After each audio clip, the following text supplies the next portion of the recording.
All right, so are you ready to dive deep into some serious mind-bending wisdom I think so. with Eckhart Tolle's The Power of Now? Yeah. We're going to be tackling some pretty big questions today, like how to escape that, that constant mental chatter. Right. And actually experience the freedom of being present. Yeah. I have a feeling this deep dive is going to get pretty deep. It is indeed. What's fascinating to me is how this book, even all these years after its release, it still has people buzzing about mindfulness and the power of the present moment. Yeah. It's pretty amazing. It's almost like he's tapped into something universal. Yeah, wouldn't you say? This yearning to break free from the hamster wheel of our thoughts Totally. to connect with something deeper within ourselves. Yeah. Absolutely. So Tolle argues that our minds, while incredibly powerful, can also be our biggest obstacle to experiencing true peace and fulfillment. Yes. Okay, so now unpack that for me a bit, because he seems to be making a distinction between our minds and our true selves. Precisely so. One of his core ideas is that you are not your mind. Okay. He believes that we often mistakenly identify with our thoughts. And this creates a false sense of self, which he calls the ego. Okay. Which becomes the source of much of our suffering. So instead of our thoughts being tools that we use, they kind of become the boss of us. Right. Calling all the shots and keeping us in a constant state of anxiety and dissatisfaction. Yeah, that's a great way to put it. I can definitely relate to that. He uses this analogy of a beggar sitting on a box of gold, Okay. but never looking inside. Wow. So the beggar represents us caught up in this illusion of lack and limitation, while the gold symbolizes our true nature, which is already whole and complete. So it's like we're so busy focusing on what we lack, the things we don't have, the achievements we haven't reached, Right. that we completely miss the treasure that's already within us. Absolutely. Yeah, I've definitely fallen into that trap many times myself. It's a common human experience, but Tolle offers a way out of this mental maze through a technique that he calls watching the thinker. Now, this is where it gets really interesting for me. Yeah. Because it sounds a bit paradoxical, doesn't it? Like watching your own thoughts. It does. How do you even do that? It's not about suppressing your thoughts or trying to empty the mind completely. Okay. It's more about cultivating this sense of awareness, a detached observation of our mental activity. Right. Without judgment. So instead of getting swept away by that inner monologue, Yeah. we're learning to create a space between ourselves and our thoughts, becoming more like the observer. Exactly. And when we create that space, that's when we can start to tap into the power of the now, Okay. which is another central theme in his work. Yeah, I've noticed that the power of now has become a bit of a buzz phrase these days. It has. Everyone's talking about being present. Right. But what does it really mean in Tolle's framework? For Tolle, the now isn't just a trendy concept. Right. It's the only reality. Okay. He argues that the past and the future are illusions created by the mind. Mm-hmm. And that true life, true aliveness, can only be experienced in the present moment. So it's about recognizing that this moment right here, right now, Yes. is all we ever really have. Exactly. He actually shares his own awakening experience where he describes this really intense shift in perception. Wow. Where time seemed to dissolve. Huh. And he was left with this profound sense of presence and aliveness. Wow. And that experience really became the foundation for his entire teaching. That reminds me of those moments when I'm totally absorbed in creating something. Yeah. Like writing or playing music or even having a deep conversation. And time just seems to disappear. Yes. I'm just completely immersed in the experience with no thought of past or future. Those are beautiful examples of what Tolle calls now moments, Okay. where the mind quiets down Yeah. and we're able to fully experience the richness and vibrancy of life as it unfolds. Yeah. And the more we cultivate this awareness of the now, Uh-huh. the more those moments seem to permeate our everyday lives. Yeah. So it's not about living in a constant state of bliss, Right. but about bringing more consciousness to each moment. Yes. Even the seemingly mundane ones. Precisely. And as we become more present, Okay. Tolle suggests that we'll naturally start to experience less anxiety and more inner peace. Yeah. That makes a lot of sense. After all, so much of our suffering is caused by dwelling on the past Right. or worrying about the future. Yeah. When we shift our attention to the present, those anxieties begin to lose their grip. But that raises a question for me. Okay? What about those inevitable, difficult emotions that pop up? Life isn't always a walk in the park. Sure. How does Tolle approach dealing with those feelings that can really hijack our inner peace? Well, he offers a unique perspective on emotions. Okay. He sees them as the body's reaction to the mind. Okay. He says that if there's a conflict between what you're thinking and what you're feeling, Yeah. the emotion is often a more accurate reflection of your true state of mind. So our bodies are like these wise barometers giving us clues about what's really going on beneath the surface of our thoughts. That's a great way to put it. That's fascinating. And this is where awareness comes in again. Okay. He stresses the importance of noticing our emotions without judgment, without getting completely swept away by the story they're telling. We can learn to observe them in our bodies, allow them to be there without resistance, and ultimately they will begin to lose their intensity. So it's not about suppressing emotions or pretending they don't exist. Right. It's about creating a space for them, acknowledging them, and allowing them to move through us without taking over completely. Exactly. And this awareness, this ability to watch both our thoughts and emotions without judgment, is a key to unlocking what Tolle calls the pain body. Okay. Are you ready to explore that a bit? Absolutely. This is where I think a lot of us could use some guidance. Yeah. I mean, we all carry around some baggage from the past, hurts, traumas, disappointments. Sure. How does Tolle define this pain body? He describes the pain body as an accumulation of past emotional pain that lives in our bodies and minds. Wow. It's like this dense energy field made up of all the unresolved hurt and negativity we haven't fully processed. So it's not just in our heads, it's Yeah. actually stored in our bodies as well. Yes, and it can become active in certain situations, Okay. especially those that trigger memories of past pain. Wow. And this can lead to a surge of negativity, making us feel depressed, anxious, Yeah. angry, or even physically ill. That explains why sometimes I can feel physically tense or have a knot in my stomach when certain memories or situations come up. Exactly. Wow. And he suggests that simply becoming aware of the pain body is a huge step towards healing. Okay. By bringing it into the light of consciousness, by observing the sensations and emotions it triggers, we can begin to loosen its grip. So it's about acknowledging those old wounds, those patterns of emotional reactivity, and bringing awareness to them rather than trying to push them away or numb them out. Precisely. And he emphasizes that this is a process, not a one-time event. Right. It takes time and patience to unravel those layers of emotional pain. Yeah. But with awareness and compassion, we can start to heal those old wounds Okay. and reclaim our inner peace. So we've covered a lot of ground here. We've talked about not identifying with our minds, about cultivating awareness of the corollaria, now about navigating those tricky emotions, and even touched on the pain body. We have. But something tells me there's much more to unpack. Indeed. Tolle's work is full of profound insights It is. that challenge our conventional ways of thinking Yeah, and offer practical guidance for living a more fulfilling and awakened life. absolutely. All right, listener, buckle up. We're about to dive even deeper into the world of the power of now in part 2. Okay, so we're back and ready to go even deeper with the power of now. Right. One thing that really struck me as I was revisiting the book is how much it feels like Yeah. more than just a self-help book. You know, it Right. has these almost like mystical, spiritual undertones. It's true. You can really sense those influences from various spiritual traditions woven throughout the book. Zen Buddhism, Sufism, even hints of Christian mysticism. Yeah, but what's so intriguing is that he doesn't really get bogged down in like dogma or rituals. No, he doesn't. It's almost like he created this framework for tapping into a universal human experience, Yeah. regardless of what belief system you subscribe to, or even if you have one at all. Right. It's like he cuts to the heart of what it means to be truly present, to connect with that deeper dimension of being that transcends our individual minds and beliefs.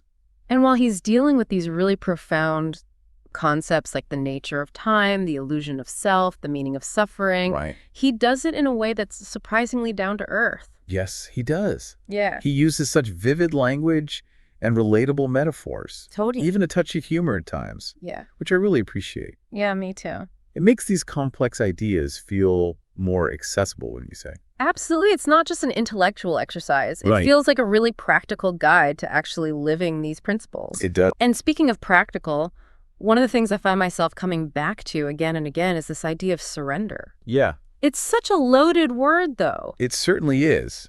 People often associate it with weakness or giving up. Right, like waving the white flag. Exactly.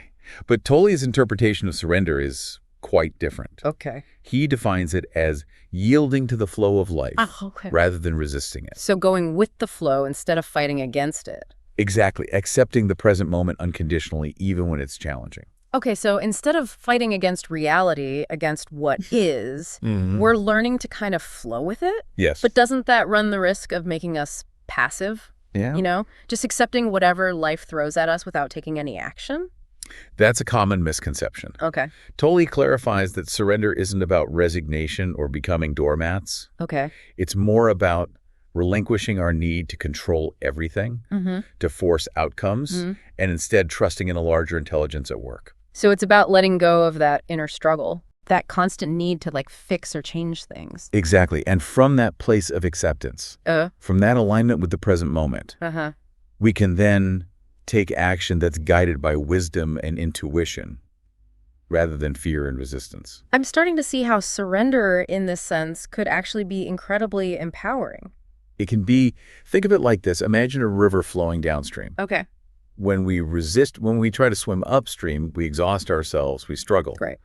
But when we surrender, when we allow ourselves to flow with the current, we conserve our energy and we move with ease towards our destination.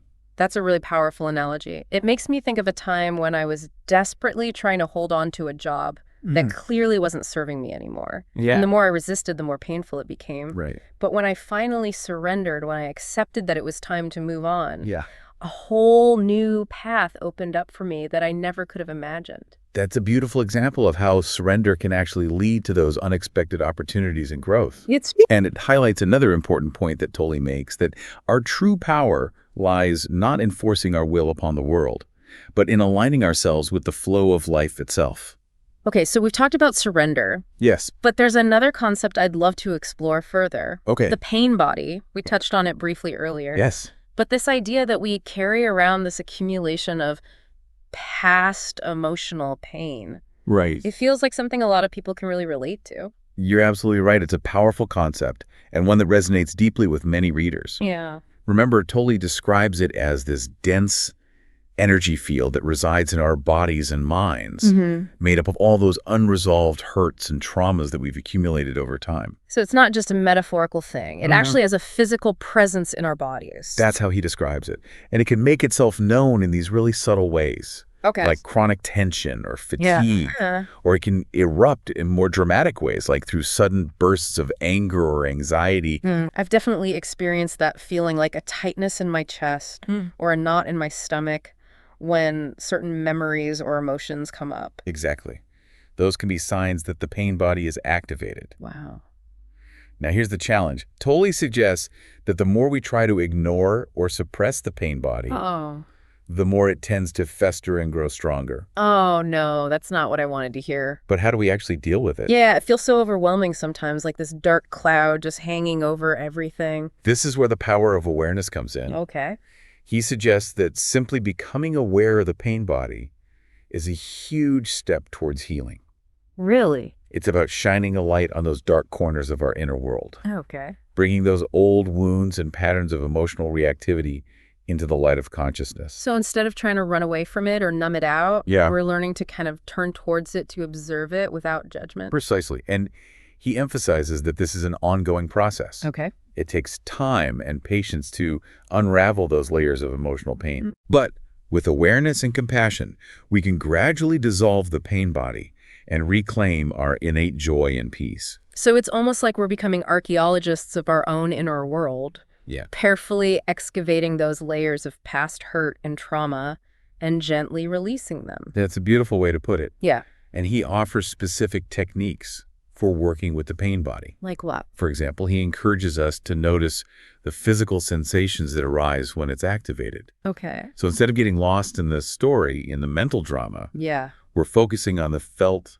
sense of the emotion in our bodies. Okay, that makes sense. This helps to ground us in the present moment and allows us to observe the pain body without getting completely swept away by it. Right. He also suggests that we can use the breath as an anchor to bring us back to the present moment when the pain body starts to pull us into the past. So it's like we're learning to create a space between ourselves and the pain body. Yes. To become the observer rather than the victim of its grip. That's a great way to think about it. Yeah. Now, Tolle also explores some fascinating, even mystical territory when he talks about the inner body and the unmanifested. Okay. Are you ready for a journey into those realms? Absolutely. Let's dive in.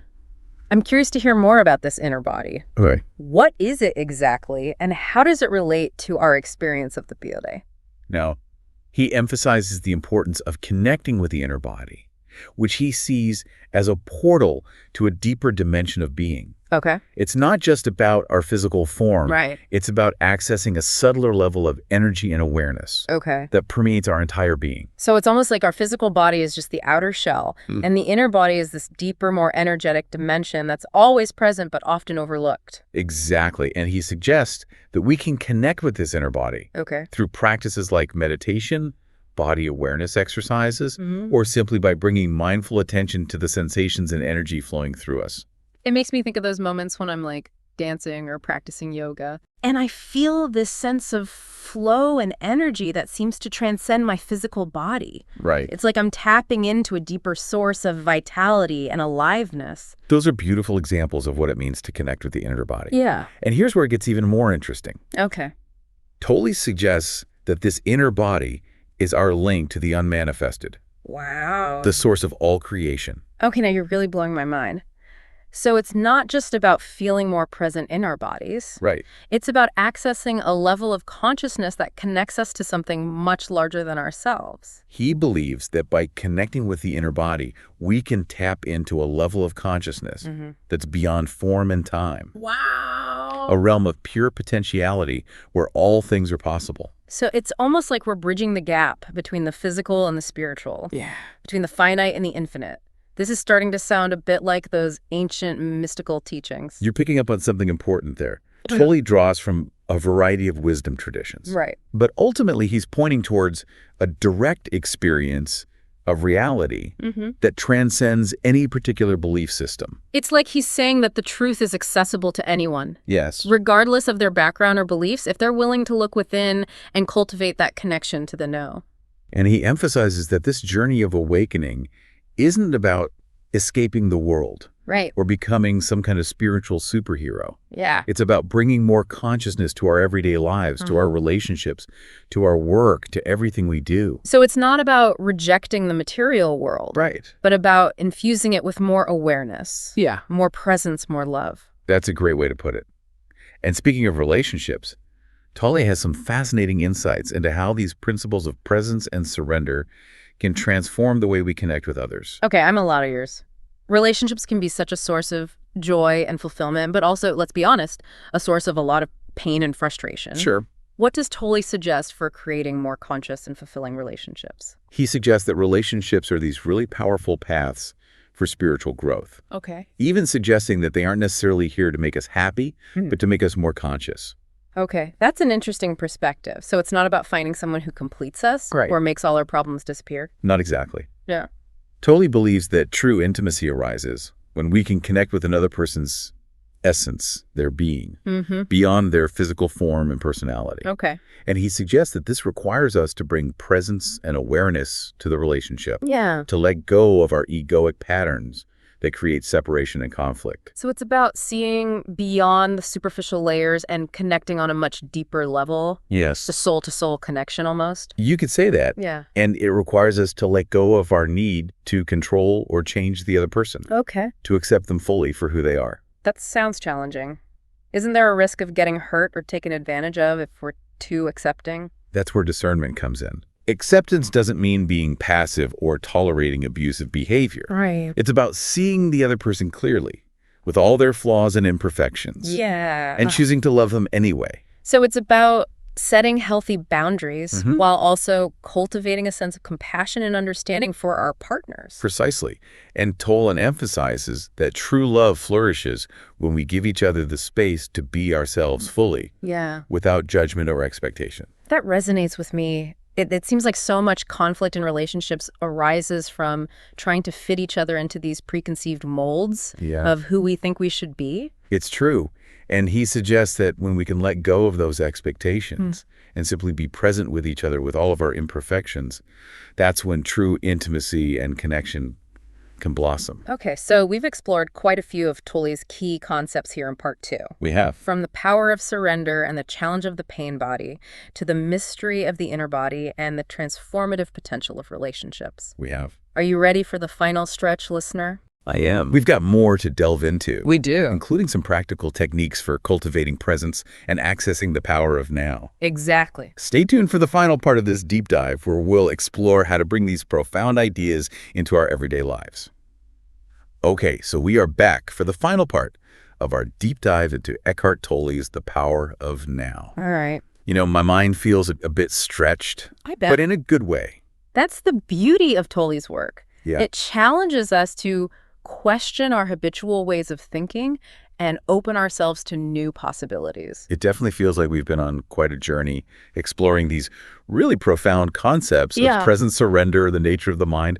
But, you know, I'm curious, what about the more practical side of things? Are there like specific techniques that Tolle suggests for cultivating presence and accessing the power of now in our everyday lives? Absolutely. One of the things I really appreciate about his work is that it's not just theoretical. He offers a whole toolkit of practices that can help us to integrate these principles into our daily experience. Okay, so no need to like become a monk and meditate in a cave for years on end. Not at all.